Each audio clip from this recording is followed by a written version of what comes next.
Next question है powers of the service tribunal. ये अहम सवाल है। जब कोई अपील जाती है डिपार्टमेंट के ख़िलाफ़ ट्रिब्यूनल सर्विस ट्रिब्यूनल में कोई अपील जाती है तो फिर उसके पास क्या क्या इख्तियारात होते हैं।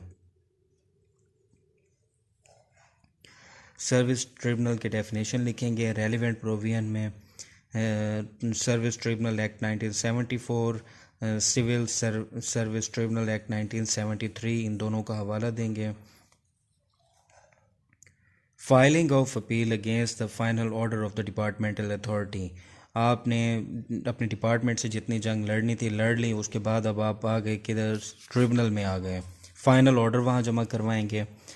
तो फिर उसके बाद ट्रिब्यूनल का काम क्या होगा। Power to confirm the order appealed against, उसके पास इख्तियार है, चाहे तो उसे कंफर्म कर दे कि सज़ा मिली है, जो उनका पिछला फैसला है वो दुरुस्त है, या सेट असाइड कर दे। सेट असाइड का मतलब होता है उसे बिल्कुल ही ख़त्म कर दे, उस फैसले को एक नया फ़ैसला दे दे। Power to modify, basic condition रहने दे, कुछ हद तक तरमीम कर दे, ये भी इख्तियार है। इसी तरह इसके पास इख्तियार है कि सब्स्टिट्यूट पेनल्टी दे दे, एक सज़ा ख़त्म करके दूसरी सज़ा में कन्वर्ट कर दे। पावर टू इन्फोर्स अटेंडेंस, किसी को अटेंडेंस के लिए इन्फोर्स भी कर सकती है ये ट्रिब्यूनल। किसी शख्स को एग्ज़ामिन के लिए बुला सकती है, यानी बतौर गवाह बुला सकती है। Power to compel production of documents, कोई डॉक्यूमेंट मंगवा सकती है। पावर टू इशू कमीशन, किसी गवाह के लिए या किसी डॉक्यूमेंट के लिए कमीशन भी बना सकती है, जाके वो मुशाहिदा कराएं और अदालत में रिपोर्ट पेश करें। Power to take cognizance of the breach of non statutory rules. Power to reduce punishment, पहले से दी हुई सज़ा को कम भी कर सकते हैं। इसी तरह बाकी भी वो तमाम पावर्स इनके पास मौजूद हैं जो सिविल प्रोसीजर कोड 1908 के तहत एक आम सिविल कोर्ट को होते हैं, इस ट्रिब्यूनल को भी वो हासिल हैं।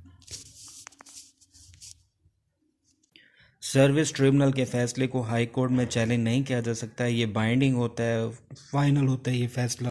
रिव्यू की दरख्वास्त दी जा सकती है, लेकिन ये रिव्यू सिर्फ इस हद तक होता है कि उसमें जो क्लैरिकल मिस्टेक्स होती हैं उन्हीं को दूर कर दिया जाता है। नेक्स्ट टॉपिक है limitation period for filing appeal. Appeal के लिए कितना टाइम होता है। ऐसा एग्रीड बंदा जो डिपार्टमेंट से फाइनल ऑर्डर ले चुका है, अब उसके पास अपील का क्या तरीक़ेकार है। अगर कोई डिपार्टमेंटल रेमेडी मौजूद है, यानी डिपार्टमेंट के पास जाने का रास्ता मौजूद है, तो 30 दिन के अंदर अंदर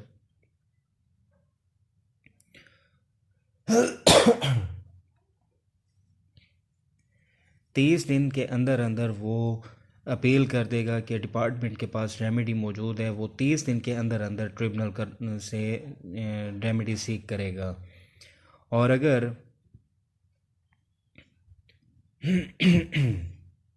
अगर डिपार्टमेंटल रेमेडी मौजूद नहीं है तो फिर वो 90 दिन के गुजरने के बाद ट्रिब्यूनल आएगा। और तीसरी सूरत यह है कि अगर डिपार्टमेंटल रेमेडी कोई नहीं है तो फिर वो अगर उसके पास इख्तियार है कि 30 दिन में आना चाहे या 90 दिन में आना चाहे, ये दोनों ऑप्शन उसके पास होंगे।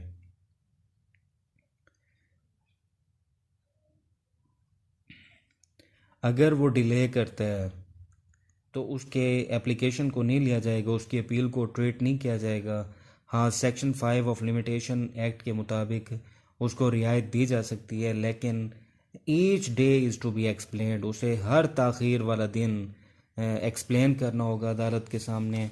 अगर वो एक्सप्लेन करने में कामयाब हो जाता है तो उसकी अपील को इंटरटेन किया जाएगा, वरना अपील रिजेक्ट हो जाएगी। नेक्स्ट है topic writ jurisdiction of high court. Can a writ jurisdiction of high court be invoked in respect of term and condition of service of civil servant, if so in which circumstances. क्या high court appeal हो सकती है। इसके लिए relevant provision आप लिखेंगे article 199 1973 का, और सर्विस ट्रिब्यूनल एक्ट 1973 और 1974 का। आम असूल ये है कि रिट नहीं होती सर्विस मैटर में, रिट नहीं होती सर्विस मैटर के लिए। ट्रिब्यूनल बनाया हुआ है तो ट्रिब्यूनल जाएंगे, हाई कोर्ट नहीं जाएंगे। किन किन मामलात में नहीं जाएंगे? अपॉइंटमेंट, रिमूवल, सीनियरिटी, प्रमोशन और पेमेंट ऑफ अलाउंसेस, मिसकंडक्ट और सस्पेंशन, इनके अंदर नहीं जाएंगे। हाँ, कुछ ऐसे मामलात हैं उसमें जाया जा सकता है। Page number 142, cases where writ jurisdiction of high court can be invoked, इनके अंदर जाया जा सकता है। Number 1, where no final order made by departmental authority, departmental authority की तरफ से कोई फाइनल ऑर्डर नहीं दिया जा रहा, कोई वहाँ से यानी उसे ताख़ीर की जा रही है, तो वो शख्स फिर रिट जुरिसडिक्शन में जा सकता है, वहाँ जाके दरख्वास्त दे सकता है। Number 2, when person punished is not civil servant, जिस शख्स को सज़ा दी गई है वो सिविल सर्वेंट नहीं है, उसको सिविल सर्वेंट समझ कर सज़ा दी गई है, वो हाई कोर्ट जा सकता है, क्योंकि वो आम शहरी है, वो सिविल ट्रिब्यूनल नहीं जाएगा, सर्विस ट्रिब्यूनल, बल्कि वो हाई कोर्ट जाएगा। Number 3, order pass by departmental authority not competent to pass it, ऐसा फ़ैसला किया डिपार्टमेंटल अथॉरिटी ने जिसको वो करने का इख्तियार ही नहीं रखती थी, तो फिर वो ट्रिब्यूनल के पास नहीं जाएगा बल्कि हाई कोर्ट जाएगा एक आम शहरी की हैसियत से। फिर order relates to the person fitness hold post appointed to post और प्रमोशन, एक शख्स जो फिटनेस की बुनियाद पे एक पोस्ट पे आया था, अब अगर उसको हटाया गया है या उसके साथ कुछ हुआ है तो वो अपील करेगा, ट्रिब्यूनल में नहीं बल्कि हाई कोर्ट में करेगा। Where appellate authority refuse to hear, जहाँ पे अपील उसने की, अथॉरिटी के पास उसने सुनने से इनकार कर दिया, तो इस सूरत में भी वो फिर हाई कोर्ट में अपील दायर करेगा, जिसे हम कहते हैं रिट पिटिशन। नेक्स्ट टॉपिक है procedure of hearing appeal, appeal कैसे सुनी जाती है। सबसे पहले अपील की डेफिनेशन कर देंगे, ट्रिब्यूनल की डेफिनेशन कर देंगे। अपील करने का तरीका कार क्या है? रजिस्टर्ड पोस्ट के ज़रिए भी अपील की जा सकती है, ज़ाती तौर पर जाकर भी की जा सकती है, और अपने एडवोकेट के ज़रिए भी की जा सकती है। अपील किसके सामने होगी? ट्रिब्यूनल के मेंबर को भेजी जाएगी या उसके सामने होगी, तो ऐसा समझा जाएगा चेयरमैन को सबमिट करवा दी है। अपील के लिए रिटन फॉर्म में एक प्रिंटेड आप एक एप्लीकेशन लिखेंगे, साथ फाइनल ऑर्डर की कॉपी लगाएंगे जिससे आप एग्रीव्ड हुए हैं। रिलीफ अपना लिखेंगे, डिस्क्रिप्शन ऑफ ईच पार्टी अपना लिखेंगे, मैं कौन हूँ, नाम, वल्दियत, और दूसरी तरफ जो अथॉरिटी है उसका भी पूरा एड्रेस लिखेंगे। इसके अंदर कॉपी ऑफ ऑर्डर लगाएंगे, साथ डॉक्यूमेंट जिनके ऊपर आप रिलाई करते हैं, जो आप बारे सब जो जिनको आप सबूत समझते हैं अपनी इस क्लेम के लिए, वो भी साथ लगाएंगे। 3 कॉपियों के सेट बनाएंगे, हर कॉपी के सेट के ऊपर अपने थंब इम्प्रेशन अपना साइन करेंगे, मेमोरेंडम ऑफ अपील सबके साथ लव करेंगे, वो जमा करवा देंगे।